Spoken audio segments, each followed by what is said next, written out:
நிலையான புகழுக்குரிய தூய இறை நற்கருணைக்கு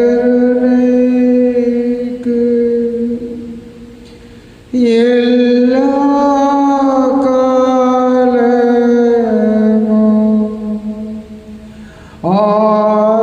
ஆராதனையும் புகழும் போற்றியும் மாட்சிமையும்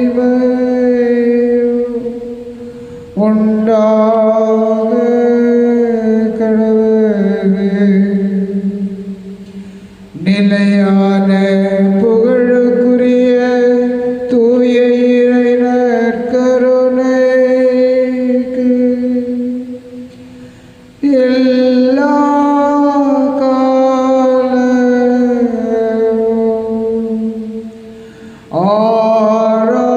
ஆராதனையும் புகழும் போற்றியும் மாட்சிமையும்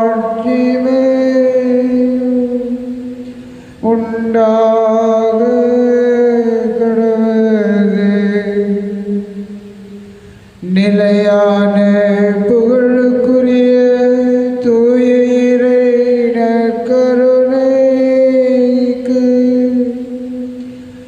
எல்லா காலமும்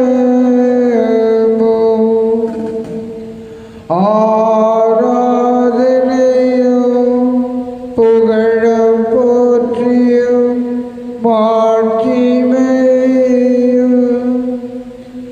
உண்டாக கடவுளே.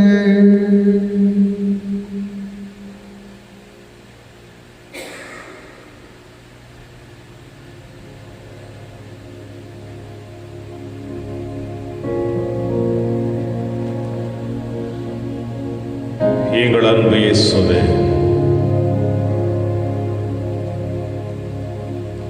இதோ இந்த அற்புதமான மாலை வேளையிலே உம்முடைய முன்னிலையில் வந்திருக்கின்ற நாங்கள் உம்முடைய திருப்பிரசன்னத்தின் வழியாக, உம்முடைய உடனிருப்பின் வழியாக, உம்முடைய ஆறுதலையும் வழிநடத்துதலையும் நாங்கள் மீண்டும் மீண்டுமாய் பெற்று இந்த மண்ணுலக பயணத்தில் உம்முடைய இறைப்பிரசன்னம் எங்களை என்னாலும் வழிநடத்த வேண்டும் என்ற ஆவலோடும் எதிர்பார்ப்போடும் அன்பு தகப்பனே, இதோ உம்முடைய முன்னிலையில் நாங்கள் வந்திருக்கின்றோம். ஒரு தாய் தன் குழந்தை பார்க்கின்ற பொழுது அந்த தாயானவள் எந்த அளவிற்கு மகிழ்ச்சி அடைகின்றாளோ,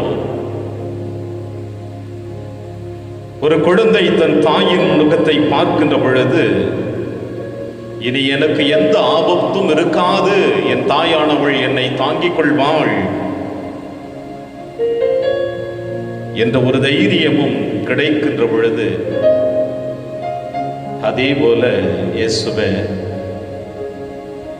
கருவில் இருக்கின்ற குழந்தையாக இருக்கட்டும், கல்லறையை நோக்கி பயணம் செய்யக்கூடிய வயது முதிர்ந்தவர்களாக இருக்கட்டும், நாங்கள் அனைவருமே உம்முடைய குழந்தைகள் தான்.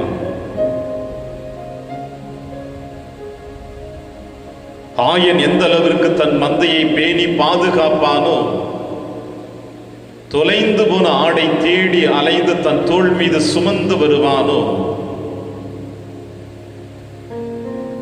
தன் அன்பை உணராமல் உலக செல்வங்கள் மீது நாட்டம் கொண்ட ஊதாரி மைந்தன் திரும்பி வருகிற பொழுது தந்தை ஓடோடி சென்று அரவணைத்து அவனுக்கு அன்பு முத்தம் கொடுத்து ஏற்றுக்கொள்வது போல,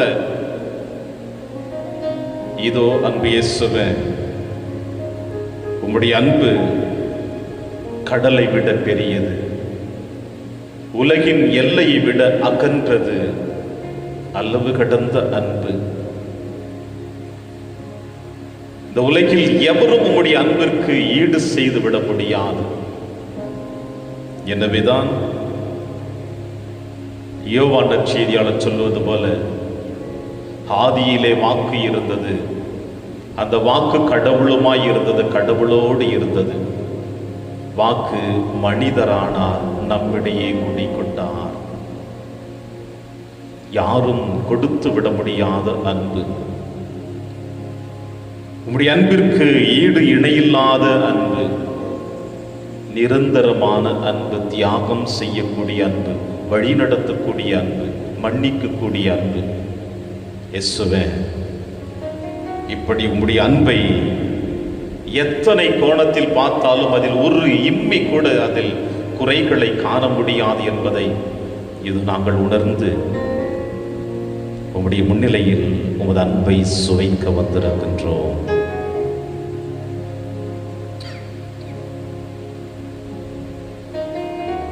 இது இந்த அலைவரிசையின் வழியாக இந்த ஆலயத்தில் உம்முடைய முன்னிலையில் மண்டியிட்டு செபித்துக் கொண்டிருக்கின்ற இந்த பிள்ளைகள் அனைவரையும் இந்த ஒரு சில நிமிடத் துளிகளில் உம்முடைய திரு பாதத்தில என்னையும் சேர்த்து அர்ப்பணிக்க போகிறோம். இயேசுவே, உம்மோடு இணைந்து வாழுகின்ற பொழுது மகிழ்ச்சி, உம்மை விட்டு பிரிந்து போகக்கூடிய தருணத்தில் நெருடல்களும் நிம்மதியற்ற வாழ்க்கையும் சலனங்களும் போராட்டங்களும் அவமானங்களும் தோல்விகளும் விரக்திகளும், இந்த உலகத்தில் எப்படிப்பட்ட மனநோய்க்கு உள்ளாக்கப்படுகிறோம், அவை ஒட்டுமொத்தமும் உம்மை விட்டு பிரிக்கின்ற பொழுது நாங்கள் உணர்கின்றோம். இயேசுவே, இந்த நேரத்தில் இப்படிப்பட்ட பிரச்சனைகளுக்குள் நாங்கள் ஆளாக்கப்பட்டிருந்தால், குறிப்பாக கொரோனாவுடைய 2வது அலை எத்தனையோ உள்ளங்களை ஆட்டி படைத்து கொண்டிருக்கின்றது. உலகத்தில் இருக்கின்ற எல்லா பொருளாதாரங்களையும் தன் வசம்குள் எடுத்து வந்து விட்டது. நிம்மதியற்ற வாழ்க்கை, வெளியே சென்றால் கொரோனாவால் தாக்கி விடுவேனோ என்ற கவலையோடு உள்ளத்தின் ஆழத்தில் பயத்தோடு வீட்டுக்குள் முடங்கி கிடக்கின்ற பிள்ளைகள், என் குடும்பத்தில் என் கணவனுக்கு, என் மனைவிக்கு, என் பிள்ளைக்கு, என் மருமகனுக்கு, என் மகளுக்கு, என் பேர குழந்தைக்கு கொரோனாவால் தாக்கப்பட்டு, கொரோனா பாசிட்டிவ் என்றாலே எங்களுக்கு உள்ளத்தின் ஆழத்தில் ஈரக்குலைகள் நடுங்குகின்ற அளவிற்கு இந்த நோயானது எங்களை ஆட்டி படைத்து கொண்டிருக்கிறதப்பா.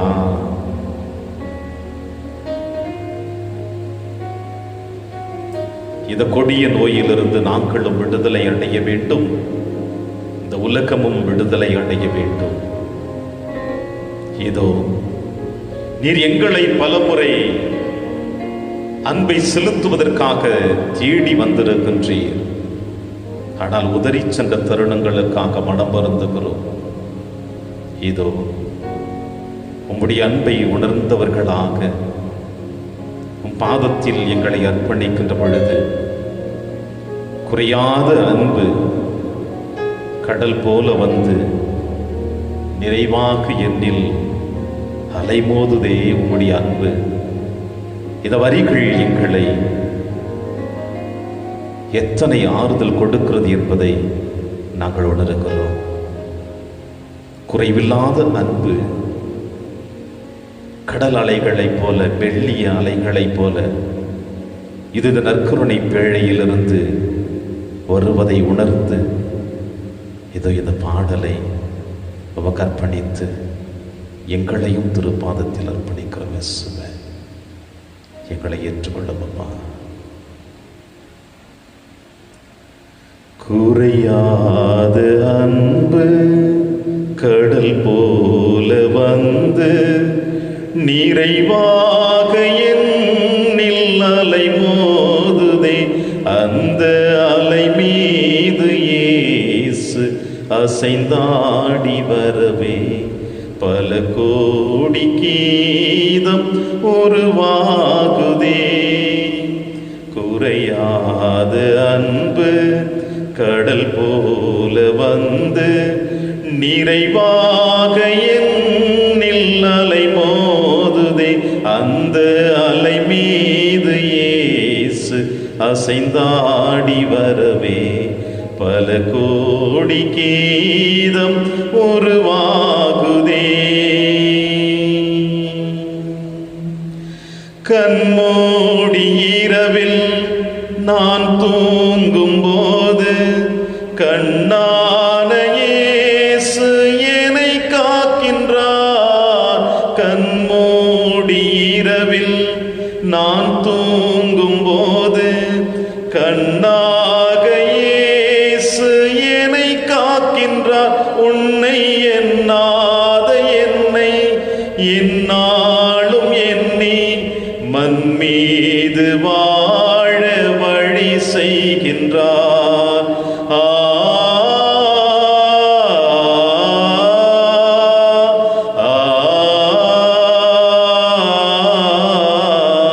நான் மண் மீது வாழ வழி செய்கின்றார். குறையாத அன்பு கடல் போல வந்து நிறைவாக என்னில் அலை மோதுதே. அந்த அலை மீது இயேசு அசைந்தாடி வரவே பல கோடி கீதம் உருவாகுதே. இருள் வந்து சூழ பயமேவும் காலை அருள் தந்து என்னை அடைத்தாளுவாய்.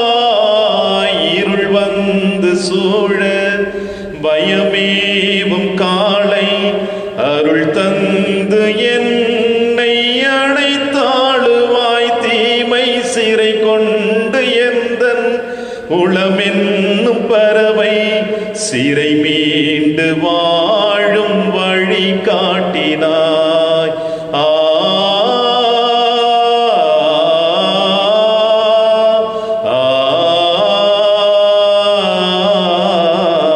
நான் சிறை மீண்டும் வாழ வழி காட்டினாய். குறையாத அன்பு கடல் போல வந்து நிறைவாக என்னில் அலை மோதுதே.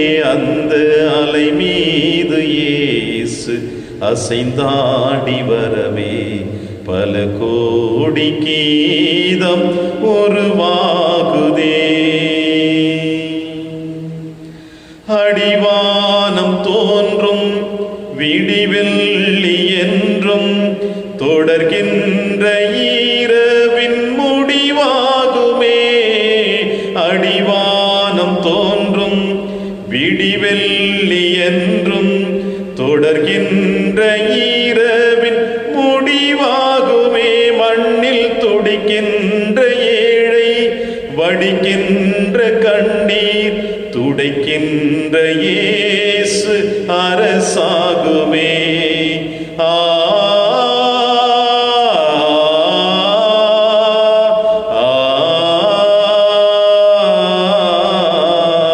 கண்ணீர் துடைக்கின்ற இயேசு அரசாகுமே. குறையாத அன்பு கடல் போல வந்து நிறைவாக என்னில் அலை மோதுதே. அந்த அலை மீது இயேசு அசைந்தாடி வரவே பல கோடி கீதம் உருவாகுதே.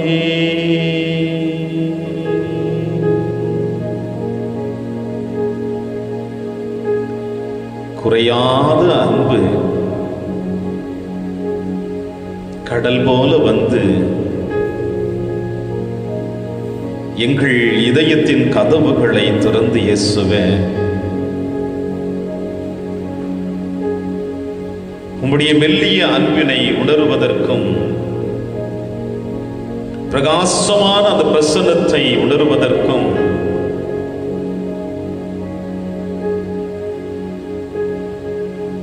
உம்முடைய இதயத்திலிருந்து வழிந்தோடி வருகின்ற தண்ணீரும் இரத்தமும் எங்கள் இதயத்தை தூய்மைப்படுத்துவதையும், உயிர்த்த பிறகு உம்முடைய அன்பு சீடர்களுக்கு உங்களுக்கு சமாதானம் உரித்தாகுக என்று சொன்னது போல அந்த அன்பின் சமாதானத்தை இயேசுவை இந்த நேரத்தில் நாங்கள் உணர்கின்றோம். அப்பா, நற்கருணையின் பேழையில் வீற்றிருக்கின்ற ஏனி உம்மை உற்று நோக்குகின்ற பொழுது அந்த இறை இரக்கத்தினுடைய பிரகாசமான ஒளியை இது நாங்கள் இந்த நாளிலே உணர்ந்திருக்கின்றோம். இந்த கடந்த ஞாயிற்றுக்கிழமை இறை இரக்கத்தினுடைய ஞாயிறாக உம்முடைய அன்பின் பெருக்கை உணரக்கூடிய தருணத்தை எங்களுக்கு வெளிப்படுத்தி இதை இந்த நாள் முழுவதுமாக, இந்த வாரம் முழுவதுமாக உம்முடைய இரக்க பெருக்கத்தினை நாங்கள் உணர்ந்து மகிழ்ந்து கொண்டிருக்கின்றோம். இது அதனுடைய உச்சகட்டமாக இதோ இந்த நேரத்தில் இயேசுவே, இந்த நற்கருணை பேழையிலே எங்கள் முன் மத்தியில் வீற்றிருந்து உம்முடைய அன்பின் இரக்கத்தை எங்களுக்கு வெளிப்படுத்தியதற்காக உமக்கு நன்றியப்பா. உமது அருகில் அமர்ந்திருக்கின்றோம்.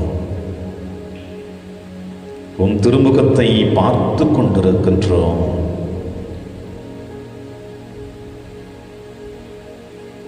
மகிழ்ச்சியின் முகம், வெற்றியின் திருமுகம், தைரியத்தின் திருமுகம், ஆற்றலின் திருமுகம், வல்லமையின் திருமுகம், புதுமைகளின் திருமுகம், நோய்களை விரட்டக்கூடிய வல்லமை மிகுந்த கரங்கள், சாத்தானை விரட்டக்கூடிய திருரத்தம், ஒட்டுமொத்த தந்தையினுடைய அன்பையும் ஆவியினுடைய பராமரிப்பையும் வழிநடத்துதலையும் உம்முடைய சிலுவை பாடுகளின் மரணத்தின் வழியாக எங்களுக்கு மீட்பின் உயர்வையும் கொடுக்கின்ற அற்புதமான திரு உருவம் இப்பொழுது நாங்கள் கண்டு மகிழ்ந்து கொண்டிருக்கின்றோம்.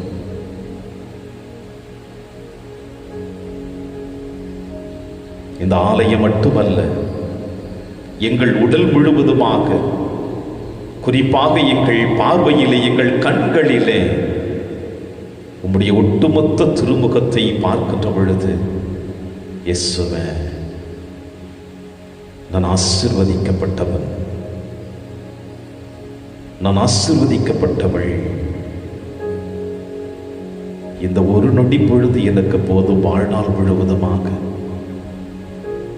நான் உமது மகனாக மகளாக வாழ்ந்து விடுவேன். அப்பா இயேசுவே, என்னை கரத்தில் அர்ப்பணிக்கிறேன். இது ஒரு சில நிமிட துளிகள் உம்முடைய அருகிலே அமர்ந்து உம் இறை வார்த்தையை நாங்கள் கேட்கப் போகிறோம். உம்முடைய இரக்க பெருக்கத்தின் வல்லமையை உணர்ந்து கொள்ளப் போகிறோம். மீண்டும் நாங்கள் புதுப்படைப்பாக மாற்றப்பட போகிறோம். மீண்டும் உமது அன்பின் மகனாக மகளாக எங்களை நீர் ஆசீர்வதிக்க போகிறேன். ஏற்றுக்கொள்ளும் எங்களை, ஆசீர்வதியும் எங்களை, புனிதப்படுத்தும் எங்களை, அர்ச்சித்து வழிநடத்த வேண்டும் என்று எங்கள் ஆண்டவராகிய கிறிஸ்து வழியாக உம்மை பார்த்து நாங்கள் மன்றாடுகின்றோம். ஆமென், ஆமென், ஆமென்.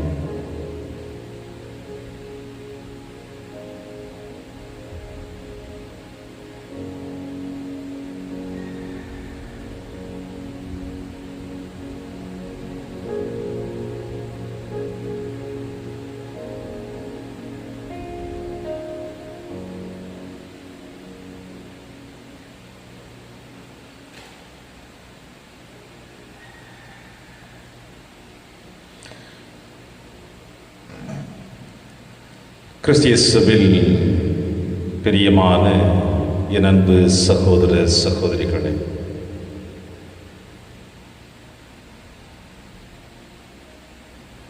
பாஸ்கு காலத்தின் 2வது வாரத்தில் நம்முடைய புனித பயணம் தொடர்ந்து கொண்டிருக்கின்ற தருணத்தில் இந்த மீண்டுமாய் இந்த நற்கருணை நாதன் முன்னிலையில் அமருவதிலே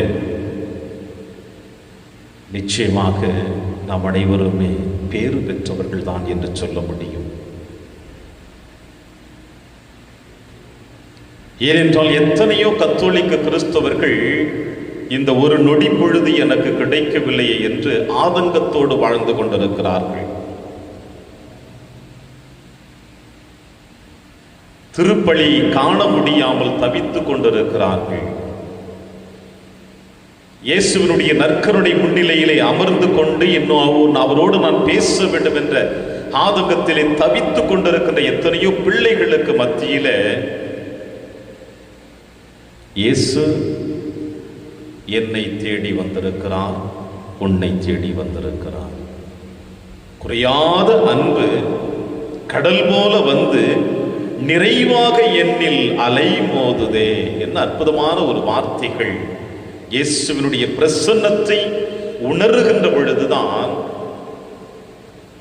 அவருடைய தூய்மையான பிரசன்னத்தை நாம் நம்முடைய உள்ளத்தின் ஆழத்தில் ஏற்றுக்கொள்ளுகின்ற பொழுதுதான்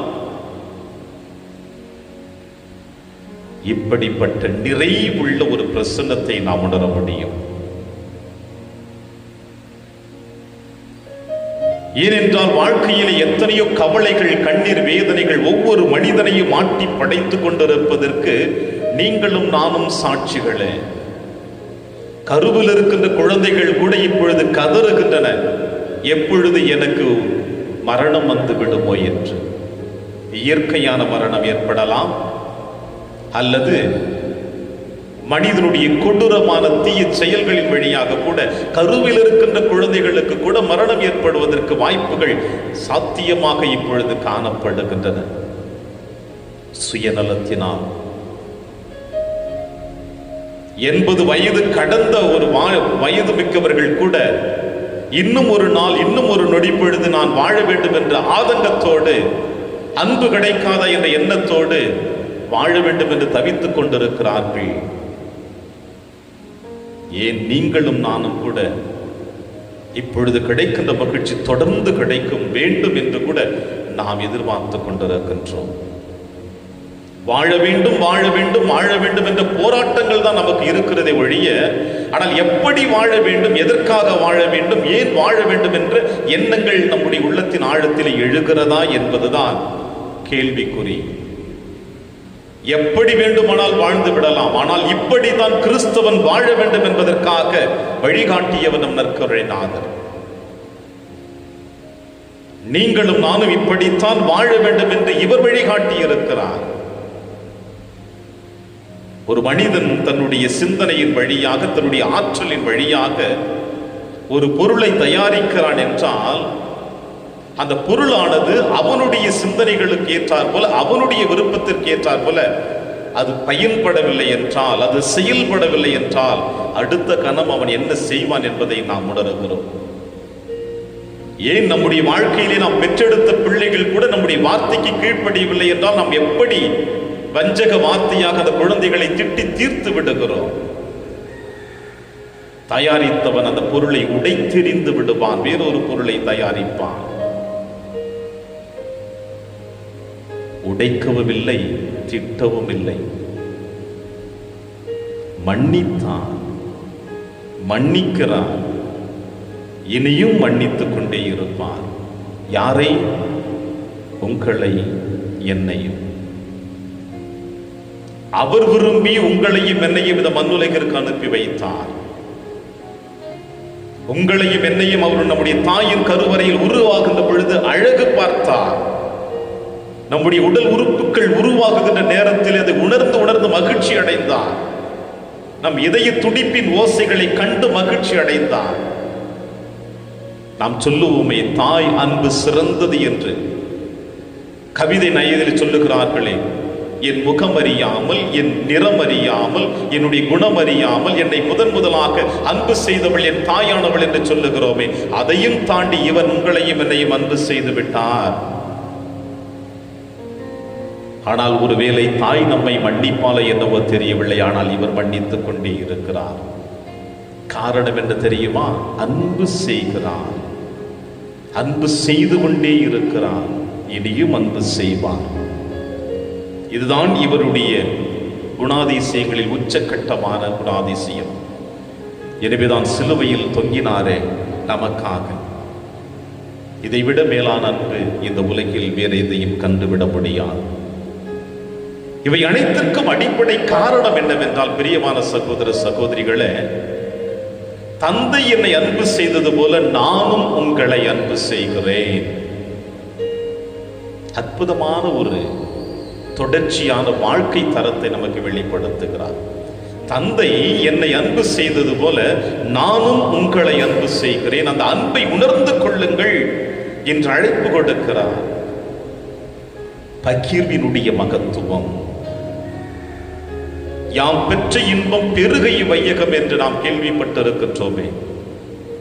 என் தந்தையிடம் பெற்றதை நான் உங்களோடு பகிர்ந்து கொள்கிறேன், தந்தை எப்படிப்பட்டவர் என்பதை உங்களுக்கு வெளிப்படுத்துகிறேன் என்று ஒவ்வொரு சொல்லிலும், ஒவ்வொரு எழுத்துகளிலும், உச்சரிக்கின்ற ஒவ்வொரு ஒளியிலும் அவருடைய அன்பு வெளிப்படுத்தப்பட்டது.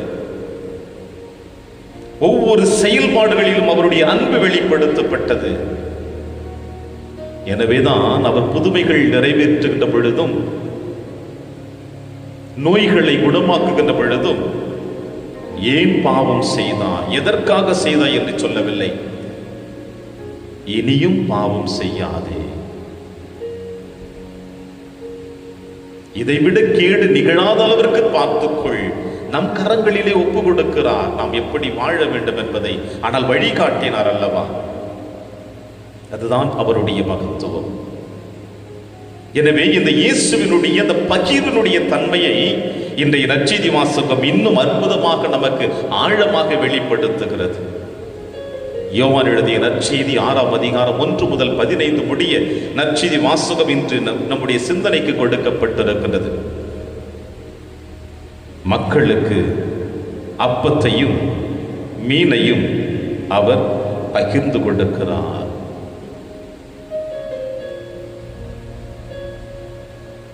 இயேசுவினுடைய பிரசன்னத்தை உணர்ந்தார்கள். இயேசு எங்கே செல்கிறார் என்பதை யூகித்து அவர்களுடைய யூகம், அவர்களுடைய சிந்தனை, கற்பனை சரியாக இருந்தது. ஏனென்றால் அவர்கள் வைத்த கற்பனை இயேசுவின் மீது, சாத்தானின் மீது அல்ல, மனிதர்கள் மீது அல்ல.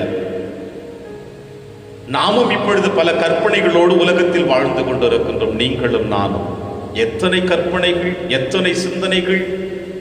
ஆனால் அதில் ஒன்றிலாவது நாம் வெற்றி அடைந்திருக்கின்றோமா? ஏனென்றால் அந்த அடிக்கல் இயேசு இல்லை. இவர் மீது நாம் நம்பிக்கை வைப்பதில்லை, இவர் மீது நாம் கற்பனை வைப்பதில்லை, இவர் மீது நாம் விசுவாசம் வைப்பதில்லை. ஆனால் இந்த நற்செய்தி வாசகத்திலே மக்கள் இயேசுவின் மீது நம்பிக்கை வைத்தார்கள். அங்குதான் செல்வார் என்று அவர்களுக்கு சிந்தனை இருந்தது. எனவே சென்றார்கள், இயேசுவை பார்த்தார்கள், இரட்டிப்பு மகிழ்ச்சி கிடைத்தது. வயிற்றுக்கு உணவும் ஆன்மாவிற்கு விருந்தும் அவர்களுக்கு கிடைத்தது. வயிற்றுக்கு உணவும் ஆன்மாவிற்கும் விருந்து கிடைத்தது. உடலில் தெம்பு இருக்கின்ற பொழுது ஆன்மீக பயணத்தை நோக்கி பயணிப்பதற்காக அவர்களுக்கு நல்லதொரு வாய்ப்பை இறைவன் ஏற்படுத்தி கொடுத்தார். இப்படித்தான் நீங்களும் வாழ வேண்டும் என்று. பிரியமான சகோதர சகோதரிகளே, 5 அப்பம், வார்கோதுமை, 2 மீன்கள் இருக்கிறது. அந்திரேயா இயேசுவிடம் சொல்லுகிறார், ஒரு சிறுவன் வைத்திருக்கிறான் என்று. ஆண்டவர் இயேசு கிறிஸ்து நினைத்திருந்தால் உணவு அவர்களுக்கு கொடுப்பதற்கு முன்னதாகவே ஓரிரு நிமிடங்கள் அவர்களோடு பேசி அவர்களுக்கு ஆசீர்வாதத்தை கொடுத்து, நேரம் கடந்து விட்டது, சென்று உங்களுக்கு தேவையான உணவை வாங்கிக் கொள்ளுங்கள் என்று அனுப்பி வைத்திருக்கலாம். அவர் செய்த புதுமைகள், அவருடைய வார்த்தைகள் ஒவ்வொன்றும் மக்கள் உணர்ந்து கொள்ள வேண்டும் என்பதற்காகவும், இப்படியும் நாம் வாழ முடியும், வாழ வேண்டும் என்பதற்காகத்தான் இந்த புதுமையே நிறைவேற்றப்பட்டது. அத்தனை கூட்டத்தில் இருந்த முதியவர்கள் எல்லாம் தாங்கள் எடுத்து வந்த உணவை உண்டு விட்டார்கள். ஆனால் ஒரு சிறுவன் மட்டும் வைத்திருக்கிறான் 5 வார்கோதுமை 2 மீன்கள். சற்று சிந்தித்து பார்ப்போம். யாருக்கு இங்கே நல்ல மனநிலை இருக்கிறது? யாருக்கு சமயோசித புத்தி இருக்கிறது? யாருக்கு அடுத்த நிமிடம் எப்படி இருக்க வேண்டும் என்ற சிந்தனை இருந்தது? முதியவர்களுக்கா, இளம் குழந்தைக்கா? குழந்தை தம்மிடம் இருக்கின்ற எல்லா உணவுப் பொருட்களையும் அடுத்த நிமிடமே ஒன்று தீர்த்து விடுவார்கள்.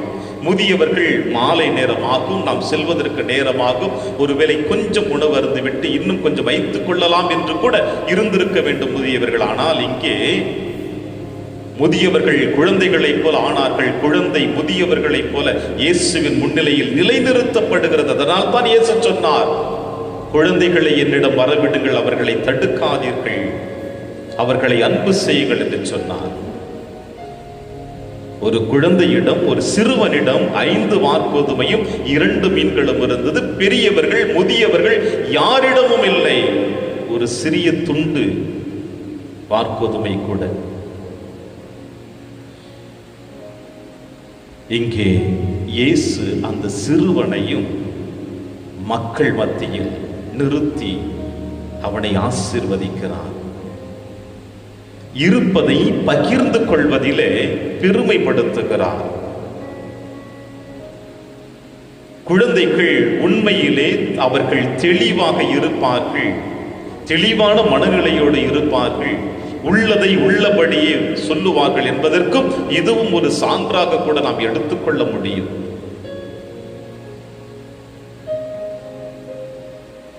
இதில் இன்னொன்றும் நற்செய்தி வாசகத்தில் யோவான் நற்செய்தியாளர் சொல்லுகிறார், உண்மை, நீதி, தெளிவு, அன்பு, பாசம், பரிவு, மன்னிப்பு யாரிடம் காணப்படுகிறதோ அதை வெளிப்படுத்துவதற்கு இன்றைய நாளிலே அந்திரேயாவும் ஒரு காரணமாக காணப்பட்டார்.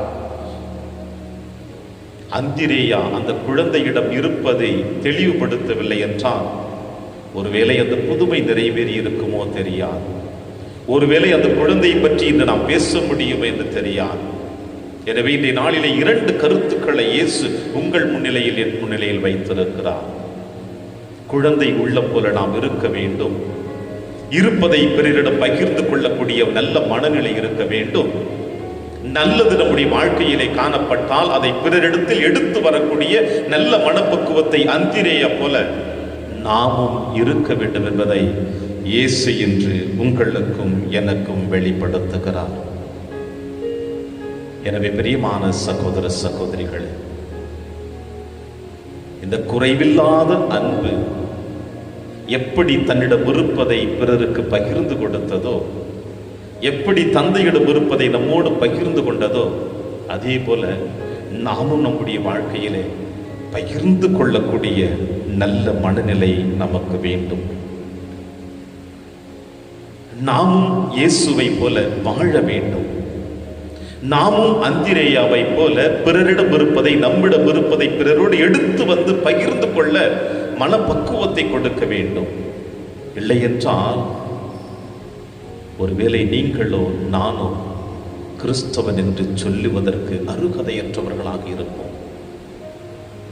இது இந்த நாட்களிலே நீங்களும் நானும் பெருமையாக இயேசுவினுடைய உயிர்ப்பு பெருவிழாவை கொண்டாடி மகிழ்ந்து கொண்டிருக்கின்றோமே.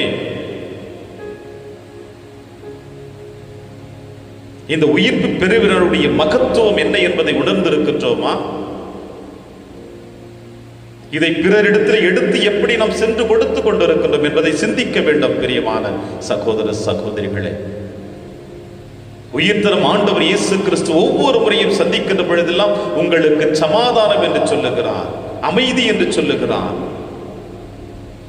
உள்ளத்தின் நிறைவை வாய் நின்று பேசும் என்று முதியோர்கள் நமக்கு சொல்லிவிட்டு சென்றிருக்கிறார்கள். அவர் உள்ளத்தில் என்ன இருந்தது அதை கொடுத்து விட்டார். ஆனால் என்னுடைய உள்ளத்தில் இருப்பதை நான் உனக்கு கொடுத்து கொண்டிருக்கிறேன். எதை? அமைதியை கொடுக்கின்றேனா அல்லது என்னுடைய அதிகாரத்தை கொடுக்கின்றேனா? அன்பை கொடுக்கின்றேனா அல்லது என்னுடைய அழிவையும் முன்னோடு சேர்ந்த அழிவை நான் அழைத்து வருகின்றேனா? சிந்திக்க வேண்டும் என்ற நாளிலே. பிரியமான சகோதர சகோதரிகளே, இயேசுவின் முன்னிலையில் அமர்ந்திருக்கிற நாம் இப்பொழுது நம் கண்களை மூடி, அப்பா, இதை இந்த ஒரு சில நொடி பொழுதில் உங்களுடைய முன்னிலையில் அமர்ந்திருக்கின்றனா என்னுடைய வாழ்வில் கொடுத்த நற்காரியங்களை பிறரோடு பகிர்ந்து வாழாமல் இருந்த தருணத்திற்காக மனம் வருந்துகிறேன். என்னை சுற்றி இருக்கின்ற எத்தனையோ நல் உள்ளங்கள் அவர்களை வெளி உலகத்திற்கு எடுத்து வந்தால் என்னுடைய பெயர் கிடைக்காது என்பதற்காக அந்த நல்லவர்களை நான் அழித்து விட்டேன். ஆனால் நான் மட்டும் வாழ வேண்டும் என்ற சுயநலத்தினால் முயற்சி எடுத்தேன். தோல்விகளைத்தான் இன்று வரை தழுவிக் கொண்டிருக்கிறேன் என்று உங்களுடைய என்னுடைய உள்ளத்தின் ஆழத்தில் இந்த சிந்தனைகள் எழுந்தால் இதோ அவருடைய முன்னிலையில் சமர்ப்பிப்போமா? நாம் நம் மனதை அவரிடம் ஒப்பு கொடுப்போம். இயேசுவே, நீர் என்னை ஆசீர்வதிக்க வேண்டும் என்று ஆண்டவருடைய திருமுன்னிலையில் மண்டியிடுவோம். இப்பொழுது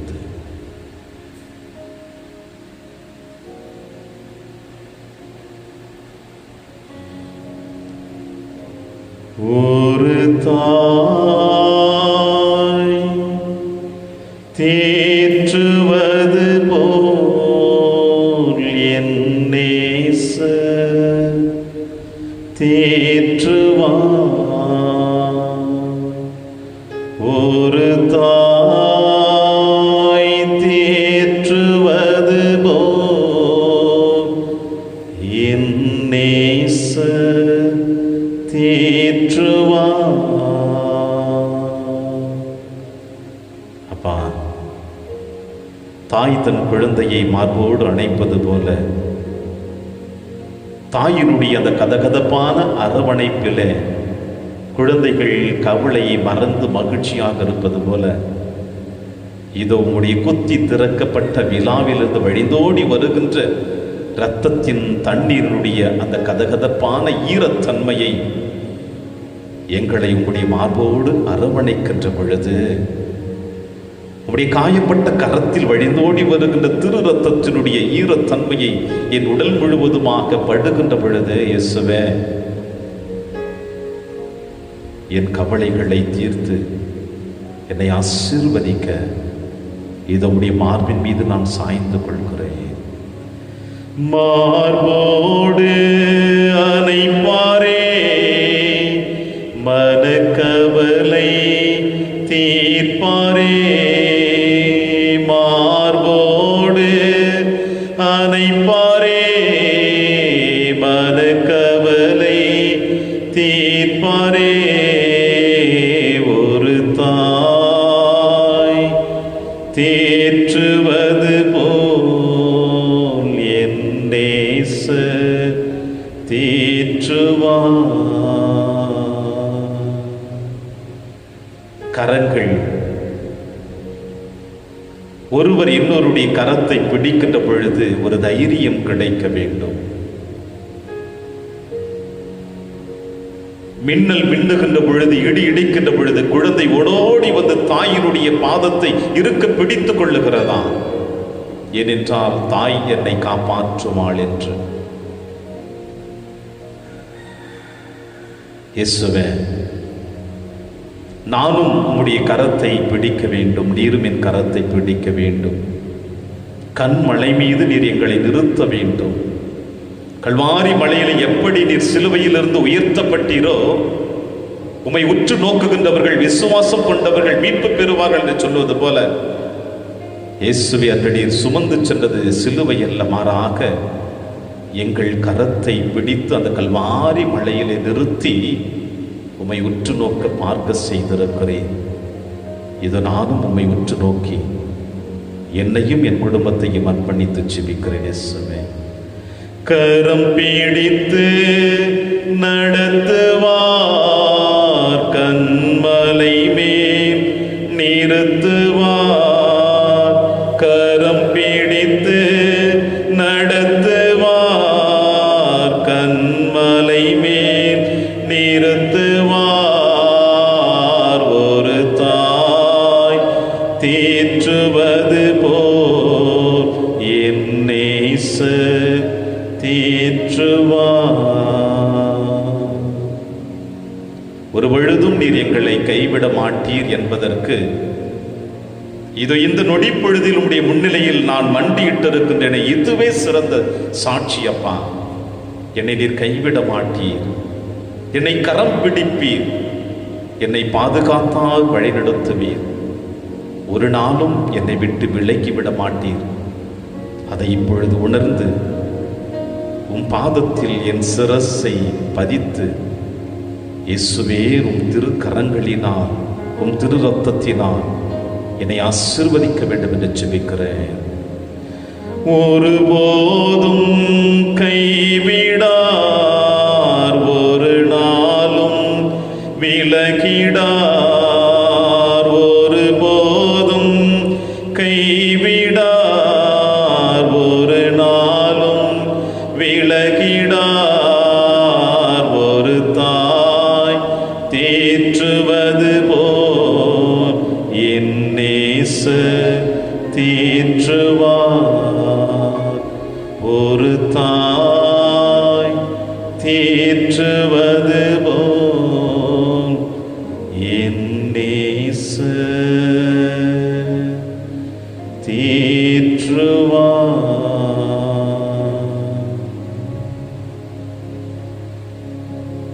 ஒரு தாய் தேற்றுவது போல என் அன்பு இயேசுவே நீர் எங்களை தேற்றுகிறீர் என்ற நம்பிக்கையோடு விசுவாசத்தோடு இந்த முன்னிலையிலே மண்டியிட்டு செபித்துக் கொண்டிருக்கும் பிள்ளைகள் ஒவ்வொருவரையும் உம் கரத்தில் அர்ப்பணிக்கிறேன் அப்பா. இது இந்த அலைவரிசையின் வழியாக தன்னுடைய இல்லத்திலிருந்து உம்முடைய திருமுகத்தை பார்த்து கொண்டிருக்கின்ற அவர்கள் இல்லம் தேடி சென்றிருக்கிறீர்கள் அன்பு இயேசுவே. அவருடைய இதய கதவையும் நீ தட்டுகிறீர். மகனே மகளே கலங்காதே, நான் உன்னோடு இருக்கிறேன் என்று வெளிப்படுத்தி எங்கள் அன்பு இயேசுவே.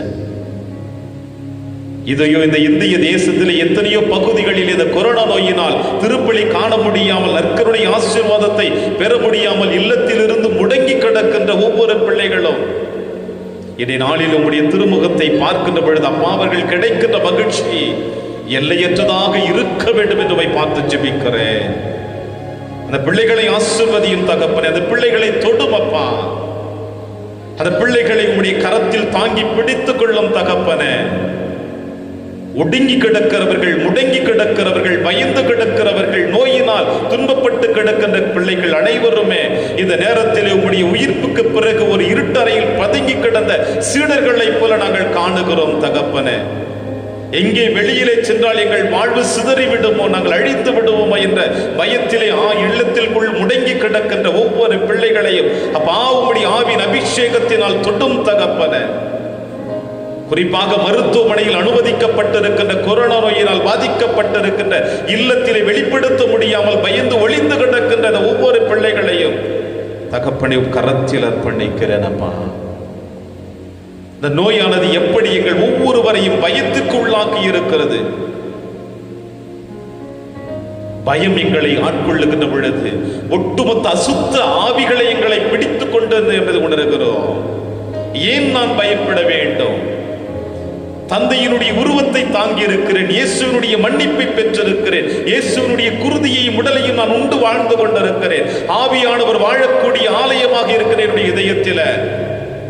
அப்பா எனக்கு ஒரு தைரியத்தையும் மன சக்தியையும் கொடுத்துள்ளமாறு பார்த்து ஜெபிக்கிறேன். வல்லமையோடு என்னை ஏறெடுத்து பார்க்கிறவர்கள், நம்பிக்கையோடு என்னை ஏறெடுத்து பேசுகிறவர்கள், அவர்களை நான் தொடுவேன், அவர்களை ஆசீர்வதிப்பேன் என்று சொன்னவர உங்கள் உடலை கொள்பவர்களுக்காக பயப்பட வேண்டாம், ஆன்மாவை கொள்பவருக்காக நீங்கள் அஞ்சுங்கள் என்று சொன்னவர இந்த நேரத்தில் பயந்து ஒளிந்து கிடக்கின்ற ஒவ்வொரு பிள்ளைகளுக்கும் இந்த நோயிலிருந்து விடுதலை அடைய வேண்டும் என்பதற்கான நல்லதொரு வழியையும் நல்லதொரு ஆற்றலையும் சக்தியையும் எங்களுக்கு வெளிப்படுத்த வேண்டும் என்ற நேரத்தில் பார்த்து செபிக்கிறோம் அப்பா. அப்பா குறிப்பாக எங்கள் குடும்பத்தை சார்ந்த எந்த பிள்ளைகள் கொரோனா நோயினால் பாதிக்கப்பட்டிருந்தால் நோய் எங்களை பாதிப்பதை விட எங்கள் மனதில் இருக்கின்ற பயத்தை நீக்கி அருளும். இந்த பயமே பல நேரங்களில் எங்களை கொன்று விடுகிறது இயேசுவே. எனவே இந்த நேரத்தில் உம்முடைய முன்னிலையில் வந்திருக்கிற பிள்ளைகள் ஒவ்வொருவரையும் உம் கரத்தில் அர்ப்பணிக்கிறோம் இயேசுவே. இப்படிப்பட்ட இக்கட்டான சூழ்நிலையில் இந்த தமிழகத்திலே 12ஆம் வகுப்பு தேர்வு எழுதக்கூடிய ஒவ்வொரு குழந்தைகளையும் இயேசுவே உம்முடைய கரத்தில் அர்ப்பணிக்கிறோம் அப்பா. அந்த பிள்ளைகளை எந்த அசுத்தங்களும் தாக்கி விடாமல், எந்த நோய்களும் தாக்கி விடாமல் வளர்ந்து வருகிற அந்த குழந்தைகள் திருச்சபையின் தூண்களாக இருக்கிறார்கள். இயேசுவே, உம்முடைய சாட்சிகளாக அவர்கள் வளர வேண்டும். நோயினால் பாதிக்கப்படாமல் உம்முடைய திருக்கரத்தினால் அவர்கள் செல்லுகின்ற இடமெல்லாம், தொடுகின்ற பொருட்கள் அனைத்திலும் உம்முடைய ஆவியின் அபிஷேகத்தின் வழியாக தூய்மையாக்கப்பட வேண்டும் என்று ஜெபிக்கிற ஆசீர்வதியும் தகப்பனே இந்த பிள்ளைகளை. ஒருவேளை இந்த கொரோனா நோயினுடைய பாதிப்பினால், பயத்தினால் அந்த பிள்ளைகள் தங்களுடைய தேர்வுகளை சரியாக எழுதாமல் தோல்வியை சந்திக்காமல் இருக்கக்கூடிய நல்லதொரு தைரியத்தை கொடுத்து வாழ்க்கையினுடைய முதல் படியில் எடுத்து வைக்கிற பிள்ளைகளுக்கு உம்முடைய திருக்கரம் அவர்களுக்கு ஆசீர்வாதமாக இருக்க வேண்டும். இயேசுவே, தொடும் இயேசுவே, தொடும் தகப்பன் இந்த பிள்ளைகளை. அன்பு நிறைந்தவர் நீர், ஆசீர்வதிக்கக்கூடியவர். 5 வார்கோதுமை அப்பங்கள் 2 மீன்கள் 5000 பேருக்கு மேல் பகிர்ந்து கொடுக்கப்பட்டதே. 12 கூடைகள் முழுவதுமாக மீதம் உள்ளதை எடுக்க செய்தவர தேர்வு எழுதக்கூடிய பிள்ளைகளுக்கு இப்படிப்பட்ட ஆசீர்வாதத்தை அபரிமிதமாக தாரும் தகப்பனே. அந்த பெற்றோருடைய உழைப்பு, ஒவ்வொரு துளி வியர்வைகள், அவருடைய உழைப்பு, கடின உழைப்பு. தன் கண் முன்னே குழந்தைகள் கஷ்டப்படக்கூடாது, துயரப்படக்கூடாது, தோல்வியை சந்தித்து விடக்கூடாது, என்னை அழித்தாவது என் குழந்தைகளை நான் காப்பாற்ற வேண்டும் என்ற மனநிலையோடு போராடி கொண்டிருக்கிற பெற்றோர்களையும் உம் கரத்தில் அர்ப்பணிக்கிறேன். இயேசுவே, ஆசீர்வதியும் அப்பா பிள்ளைகளை. இதோ இறை இரக்கத்தினுடைய வாரம் முழுவதுமாக பயணித்துக் கொண்டிருக்கிற எங்கள் ஒவ்வொருவருக்கும்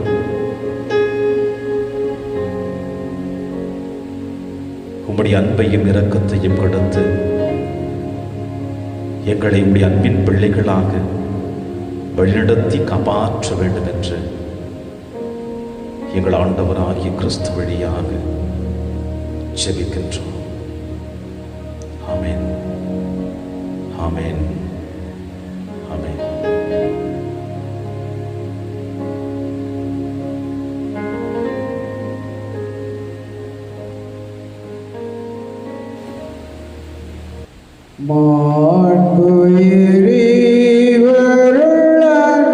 மாண்புயரிவருளனுமானத்தை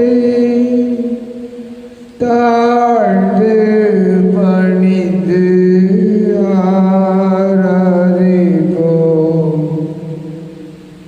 பழைய நியம முறைகள் அனைத்தும் இனி மறைத்து முடிவு பெறுக. புதிய நியம முறைகள் வருக. புலன்களாலே மனிதன் இதனை அறிய இயலா. குறை நீக்க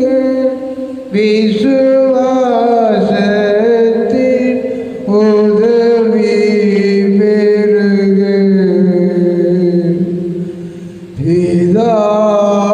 பிதாவர்க்கும் சுதனவர்க்கும்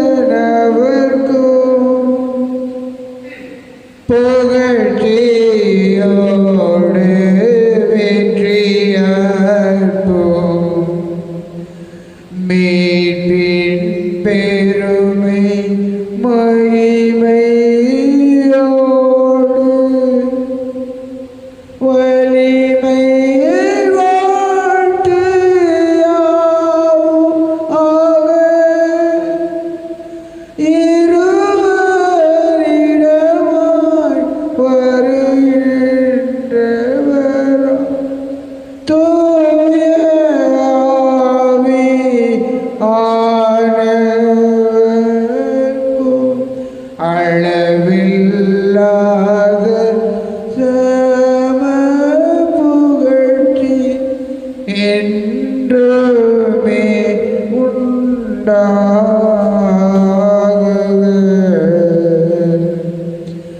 ஆமென்.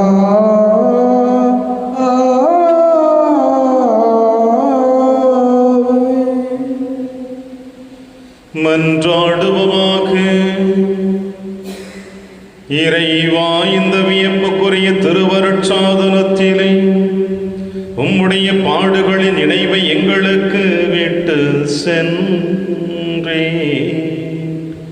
உமது திருவுடல் திரு ரத்தம் இவற்றின் மறைபொருளை வணங்கும் நாங்கள் உமைப்பின் பயனை இடைவிடாமல் அனுபவிக்க அருள் புரிவீராக.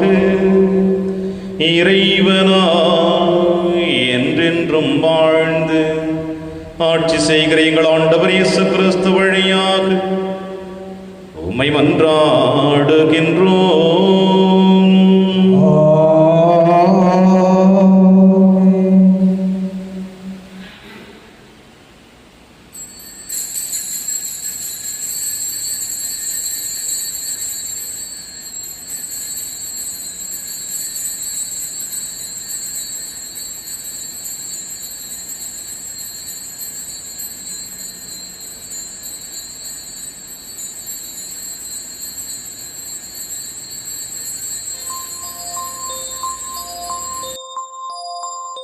இயேசுவின் இருதயமே என்றும் இறங்கிடும் அருள்மயமே, உந்தன் ஆசியும் அருளும் சேர்ந்து வந்தால் எங்கள் ஆனந்தம் நிலை பெறுமே.